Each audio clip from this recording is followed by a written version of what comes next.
میں ایک اصل میں نا یہ ایک مارکیٹنگ کے اندر ایک اسٹریٹجی ہوتی ہے کہ جہاں پہ آپ ایک ہائر اسٹینڈرڈ دکھا کے نا لوور طبقے کو نا امپریس کرتے ہو.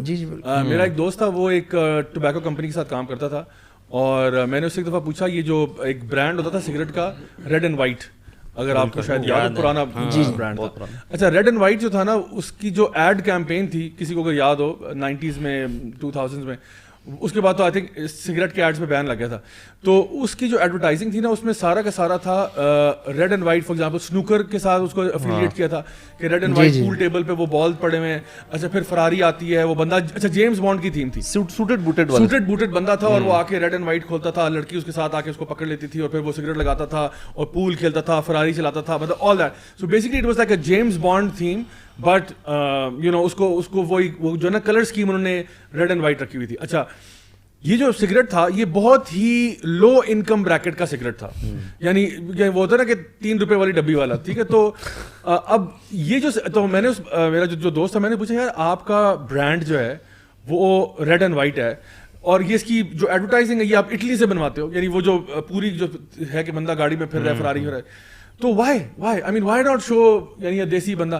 اس نے کہا یار یہ جو بندہ ہمارا ریڈ اینڈ وائٹ پی رہا ہے نا, وہ بھی ان سے انسپائر ہوتا ہے, وہ بھی چاہے وہ سائیکل سوراب چلا رہا ہوگا, لیکن اپنے دماغ میں جب وہ ریڈ اینڈ وائٹ نکالتا ہے نا, تو اس کو لگتا ہے کہ میرے سے بڑا جیمز بانڈ کوئی نہیں ہے, میری سوراب بھی فراری ہے, میری جو نا سوراب فراری. اور جب میں سگریٹ لگاؤں گا نا, تو لڑکیاں میگنیٹ کی طرح میرے ساتھ چپک جائیں گی, کیونکہ میں تو اتنا کول اور سویگ لیول میرا اتنا ہائی ہو گیا ہے because of that one cigarette. تو it's not something, it's an emotional thing, emotional psychological sell, that's what it is. It's not a rational sell کہ جی یہ سگریٹ بہت اچھا ہے, اس میں آپ کو نکوٹین اتنی ملتی ہے, اور یہ والی بات ہی نہیں ہے. وہ ایموشنل سیل کرتے ہیں. بالکل اسی طرح سے جو آپ کے ایلیٹ قسم کی جو ایڈورٹائزنگ ہے نا, جہاں پہ آپ نے دکھایا نا کہ برٹش یا امریکن دکھایا, کپڑے, لباس, الکوہول, یہ وہ سارا کچھ, you are trying to create an image کہ جو سب سے سکسیزفل لوگ ہوتے ہیں, جو سب سے زیادہ ایلیٹ لوگ ہوتے ہیں, ان کا یہ لائف اسٹائل ہوتا ہے. تمہارا لائف اسٹائل کیا ہے؟ تم تو بیچارے یعنی اسکول جاتے ہو, گورنمنٹ اسکول جاتے ہو, تمہاری زندگی کوئی نہیں ہے. تم اگر لائف اسٹائل اپنا امپروو کرنا چاہتے ہو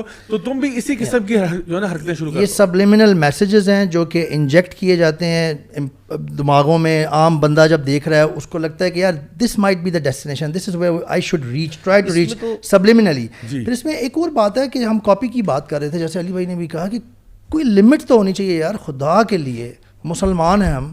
یہ منی اسکرٹس, یہ شارٹ اسکرٹس پہن کے فوٹو شوٹ کرنا, نیئر ہاف ٹاپ لیس, مطلب what kind of culture, what kind of norm are you showing.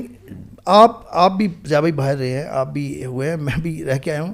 آپ نے کبھی ویسٹرنرس کو, برٹش کو دیکھا ہے کہ وہ اپنی نارمل موویز پاکستانی کلچر میں بنا رہے ہوں, یا ایک تو نا پاکستانی مووی بنا رہے ہوں, وہ تو سمجھ آتی ہے, وہ تو انہوں نے ایک پرٹیکولر کریٹ کیا ہے کانٹیکسٹ, لیکن اپنی نارمل موویز ہوں ان کی, جیمز بانڈ کی, اور وہ پاکستانی دیسی پنجابی کلچر سے اتنے امپریس ہیں کہ وہ والی چیزیں پہن کے. میں نے بھی یہ چیز نوٹ کیا, آل اراؤنڈ دا ورلڈ جو نیشنز ہیں وہ کبھی بھی نہیں کرتے, کمیونٹیز ہیں, وہ اپنی نا کچھ آئیڈینٹی ضرور مینٹین کرتے ہیں. وہ دنیا کے کسی بھی کونے میں چلے جائیں, وہ اپنا نا وہ ظاہر کرتے ہیں کہ یار وی بلانگنگ ٹو دس کنٹری اور this part of the world. آپ نے کبھی امریکن یا کسی جرمن یا فرینچ ڈرامہ یا مووی کو ہم سے یا عربوں سے اتنا انفلوئنس ہو کے اپنا دکھا رہے ہوں گے, وہاں کا دو میاں بیوی کا یا دو لورز کا لیٹ سے ایک سٹوری چل رہی ہے, اور جو ساری جو چیزیں ہیں نا, جو لباس ہے اور کھانے پینے کا سٹائل ہے اور بولنے کا سٹائل, وہ عربوں کی طرح ہو. یعنی دنیا کی کسی کنٹری میں آپ چلے جائیں, چائنا میں جا کے اگر آپ انگلش بولیں گے تو آپ کو وہ اچھا نہیں سمجھیں گے, جی وہ چائنیز بولنے والے کو اچھا سمجھیں گے. یہی حال باقی کنٹریز کا بھی ہے, لیکن پاکستان میں